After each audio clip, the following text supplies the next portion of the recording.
에베소서 강좌 제 16강입니다. 오늘은 세월을 아끼십시오. 에베소서 5장 15절에서 20절까지가 되겠습니다.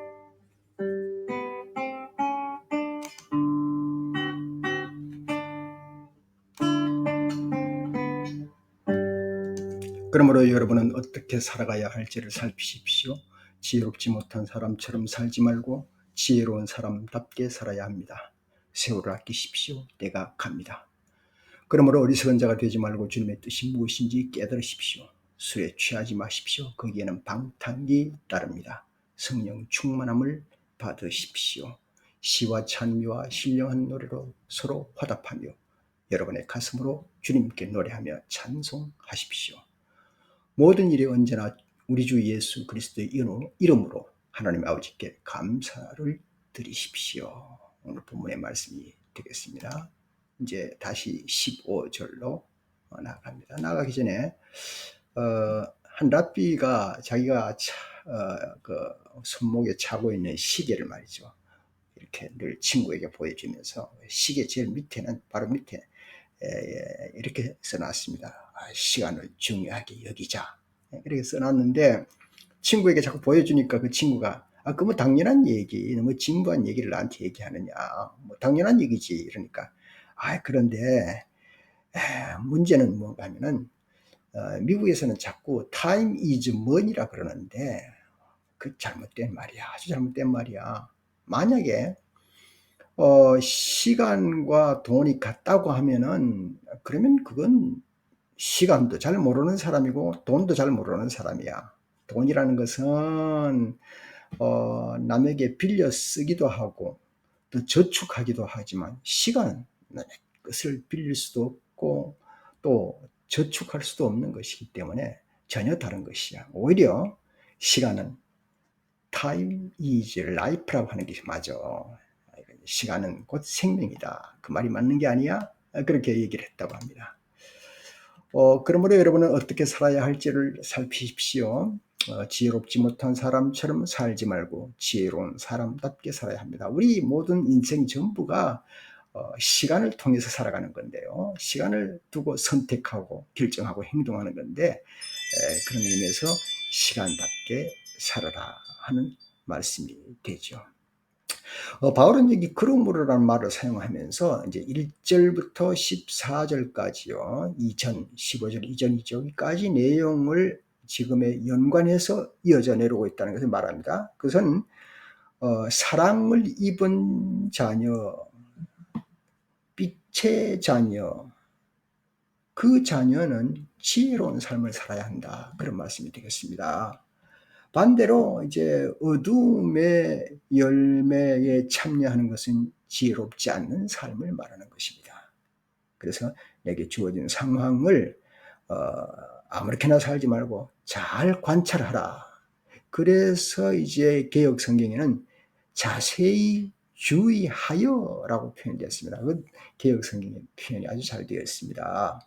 그래서 이 어떤 상황을 만날 때에 눈여겨서 주의하여 보라.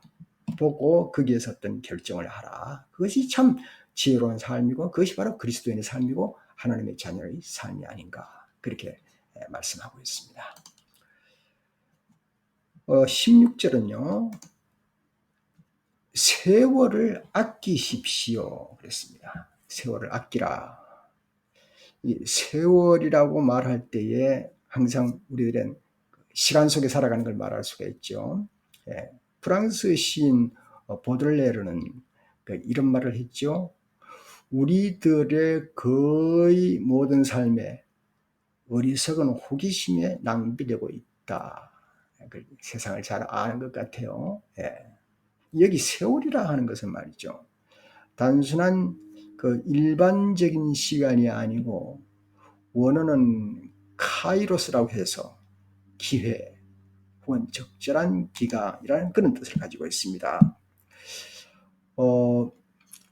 이제 그 다음에 이제 아끼다란 말이 나오는데요. 아끼다라는 낱말의 원어는 엑사고라조라고 그래가지고 이 낱말의 뜻은 기회를 포착하다. 예, 그렇죠. 우리가 뭐 세월을 아끼라 그러면 세월을 아끼라는 말이 무슨 뜻인가? 참 해석이 잘 안 됩니다. 내가 주어진 기회를 포착하라는 뜻이 되겠죠. 예, 기회를 포착하라. 그 다음에 두 번째는 구속하다. 세 번째는 그로부터 사들이다. 아니 시간이 내게 지금 24시간이 하루에 주어졌는데 이걸 내가 또 왜 돈 주고 산단 말입니까? 그러나 시간이 모자라거나 시간이 짧아서 시간이 없어서 돈 주고 사는 게 아니라 있는 시간을 마치 돈 주고 사듯 하라는 그런 뜻이 되겠습니다. 우리가 어떤 귀한 시계를 산다거나 아니면 보석을 산다거나 반지를 산다거나 할 때 이걸 꼭 사야 되면 이것을 비싼 돈을 주고라도 내 것으로 삼지 않습니까? 예. 삼아서 뭐 사용하다든가 누구에게 선물로 준다든가 그렇게 하지 않습니까? 그만큼 시간이라는 것도 그냥 내 속에서 왔다 그냥 흘러가 버리는 시간이 아니라 내 앞에 나타나면 그것을 돈을 주고 사듯 하라. 그런 말씀이 되겠습니다. 아주 시간에 대한 아주 아주 경고의 말이 되겠습니다. 항상 시간은 내 것으로 세이브해 놓고 살아가야 된다. 그런 말씀이 되겠습니다.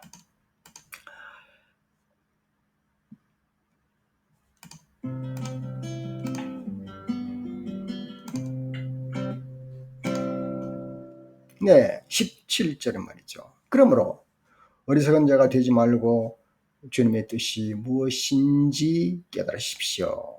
그렇게 말씀했습니다. 무엇인지 깨달으십시오. 어리석은 자와 깨닫는 자 이렇게 구분하고 있죠.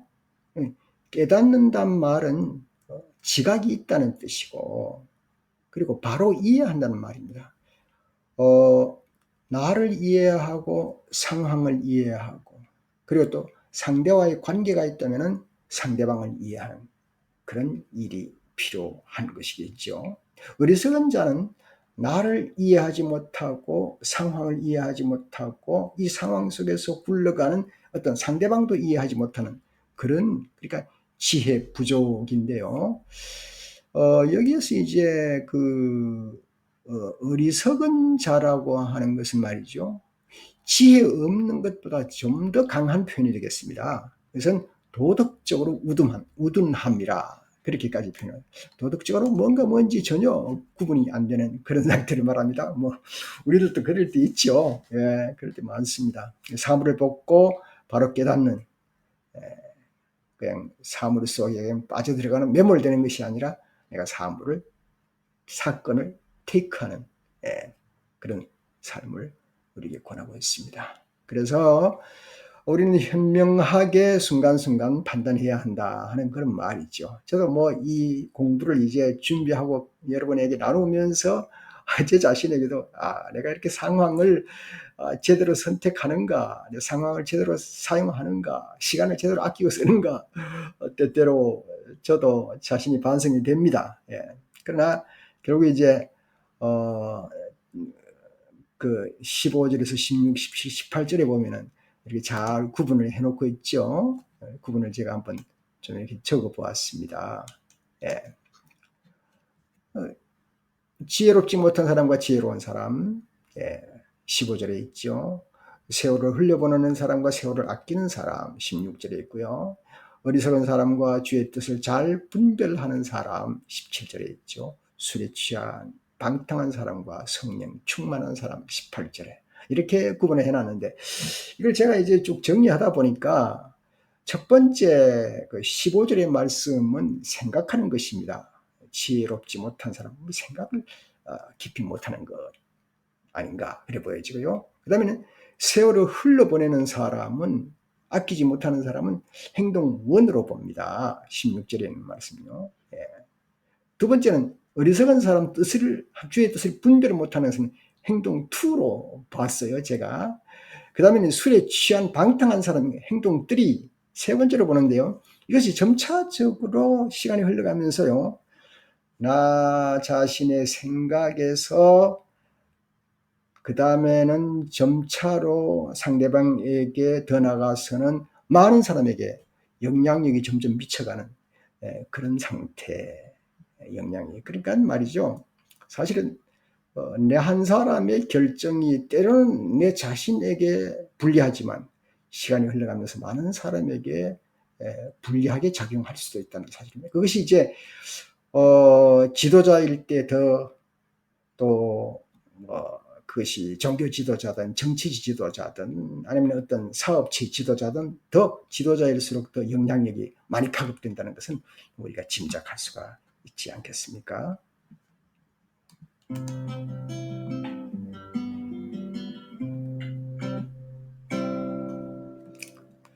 이제 술이 거론되고 있습니다. 예, 여러분 뭐 술 좋아하십니까?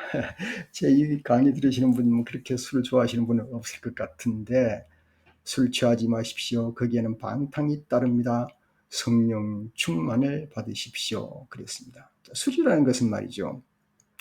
히랍어로 오이노스라고 그러고 이제 영어 본문에는 이제 와인이라고 나와 있죠. 그래서 뭐 포도주나 과실로 숙성시켜서 만든 것이 이제 술이죠. 뭐 본래 뜻은 참 좋습니다. 그런데 이 술이라는 것이 이제 긍정적인 면이 있고 부정적인 면이 있지 않습니까? 예. 뭐 누구든지 술을 잘 관리해서 적절하게 마신다면 뭐 건강에 도움이 될 수도 있겠죠. 그래서 이제 약으로 쓸 수도 있겠죠. 물론. 그러나 정말로 이것을 내가 잘 컨트롤할 수 있는가? 그게 문제입니다. 예. 사실은 한국 속담에 그런 얘기 있죠. 처음에는 사람이 술을 먹고, 그 다음에 술이 술을 먹고, 나중에 술이 사람을 먹는다. 그런 말이 있습니다. 그만큼 술이라는 건 내가 컨트롤하기 힘든 것이죠. 자, 술은 이제 뭐 얘기를 조금 더 하겠습니다. 술 얘기를. 조금 먹다가 조금 더 먹다가 조금 더 먹다가 나중에는 중독자가 되어버리는 거죠. 예. 제가 한국에 있을 때 어떤 그 청년이 형님 집에 머물러 함께 사는데 그 청년이 술 중독이 되었어요. 그런데 어느 날 그 청년을 제가 장례식을 미국에 오기 직전 같아요. 장례식을 치르게 되는 참 안타까운 장례식이었습니다. 네, 술을 너무 많이 먹어서 술 중독으로 고통을 받다가 온몸이 망가져서 이제 이 땅을 하직하게 되었는데요. 애석한 그 장례식을 치르면서 제가 가족하고 대화를 했더니 가족이 그런 얘기를 하더라고요. 어느 날은 말이죠. 집에 있는 쌀독에 있는 쌀을 몽땅 훔쳐가지고 나가서 팔아서 술을 사 먹더라는 거예요. 가족이 다 먹어야 할 쌀인데. 한 30년 지난 얘기입니다. 참 안타까운 일이었어. 그래서 제가 야 이런 충격을 받고는 미국 와서 그 중독 프로그램을 좀 배워가지고 한국 가서 좀 중독자들을 좀 도와야 되겠다 생각을 했는데 다 배우고 돌아가려고 그러니까 한국에 있는 친구들이 여기도 중독 치료자들 많이 있어 걱정하지 말고 거기서 소목사는 거기서 살아 그러더라고요. 그래서 제가 돌아가지를 못했습니다. 에베소 신전 제사에서는 말이죠. 술을 먹고 취해서 춤을 춘 것을 자랑으로 여겼다고 합니다. 그래서 술을 먹고 마시고 하는 것이 결국 이제 방탕에 이르게 되는 것으로 오늘 보면 말씀하고 있습니다. 대신 그리스도는 무엇입니까? 성령의 충만함을 받으십시오. 그렇게 말씀을 했습니다. 성령 충만받아 살아야 한다는 것이 그리스도인의 지침서가 되는 것입니다. 뿐만 아니라 19절 말씀은요.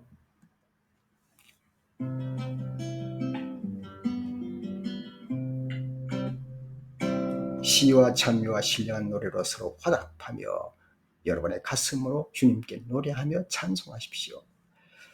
이 말씀을 보니까 뭐 시편 더 읽고 싶고 찬양하고 싶죠.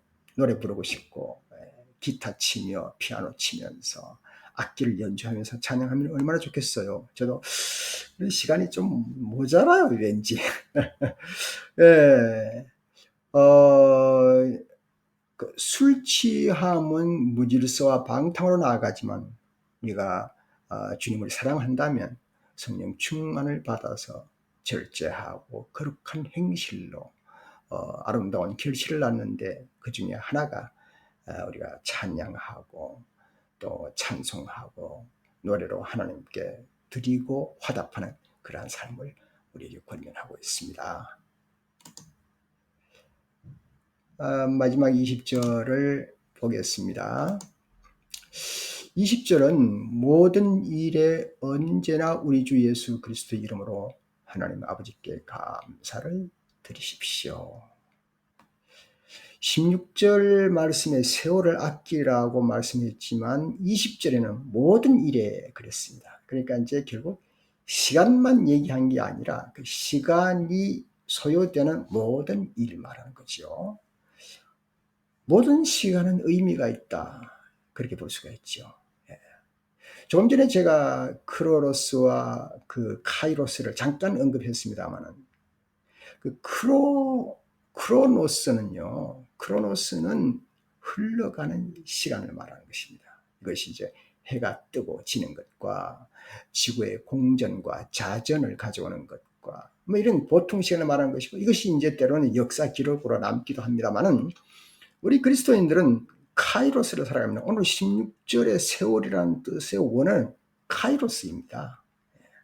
이 카이로스는 크로노스가 흘러가는 시간을 나타낸다면 카이로스는 시간의 중요성, 좀 더 좁혀서 디테일하게 말한다면 이것은 바로 시간을 사용하는 그 자체를 말하는 것이라고 볼 수가 있겠습니다. 예.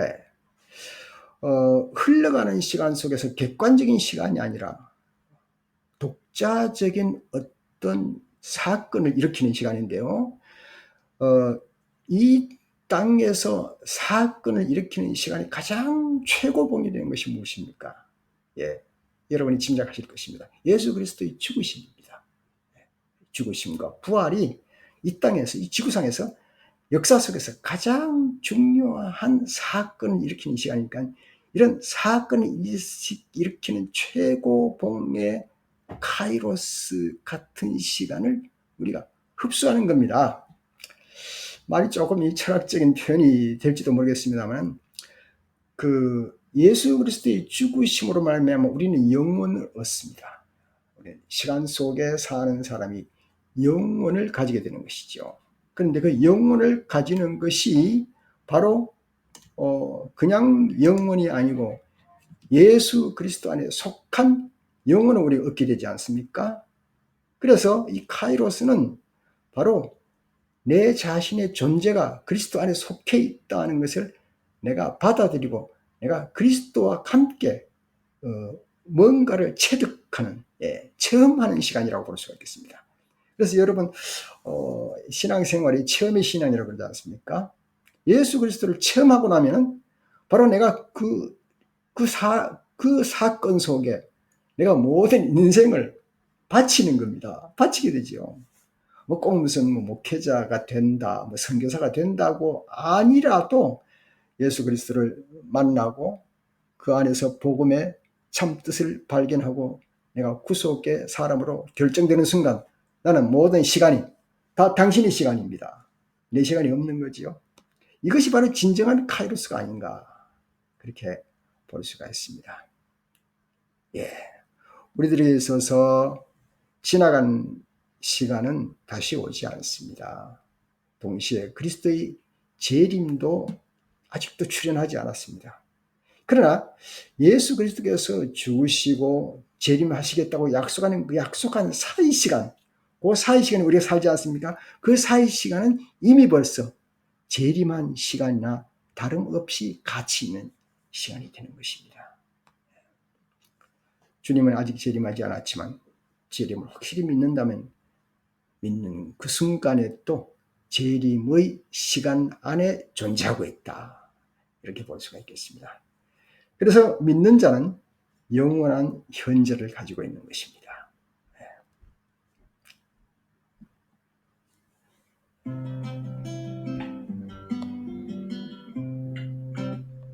결론적으로 구약의 출애굽기 32장 말씀을 잠깐 제가 나누겠습니다. 모세가 산에서 하나님과 함께 이제 십계명을 받기 위해서 올라가는데요.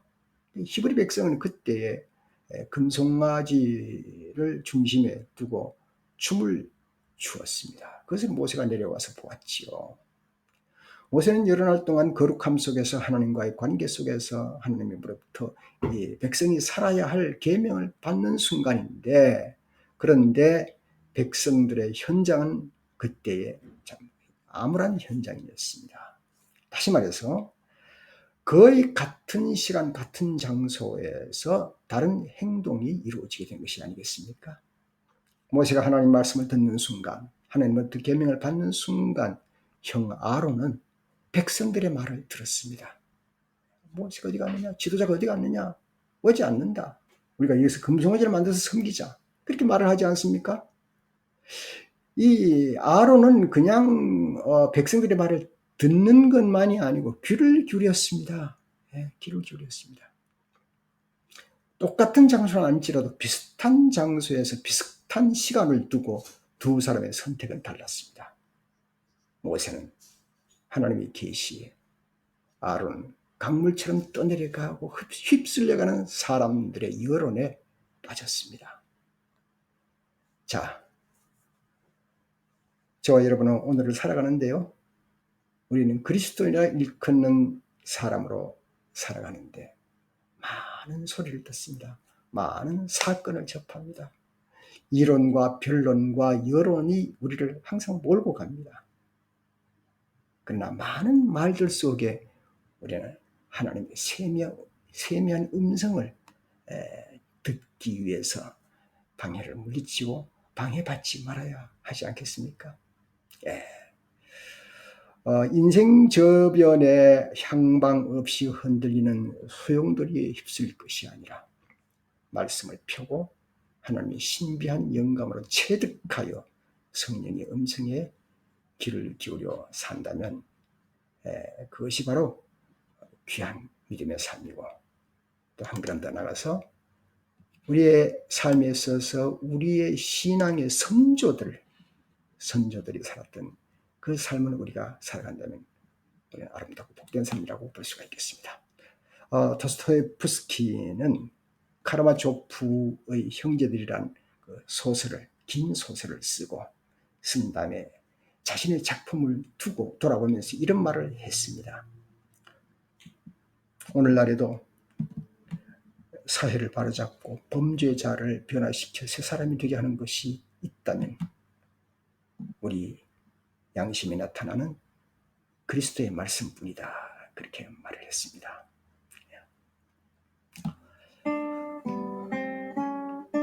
모든 일에 언제나 우리 주 예수 그리스도 이름으로 하나님 아버지께 감사를 드리십시오.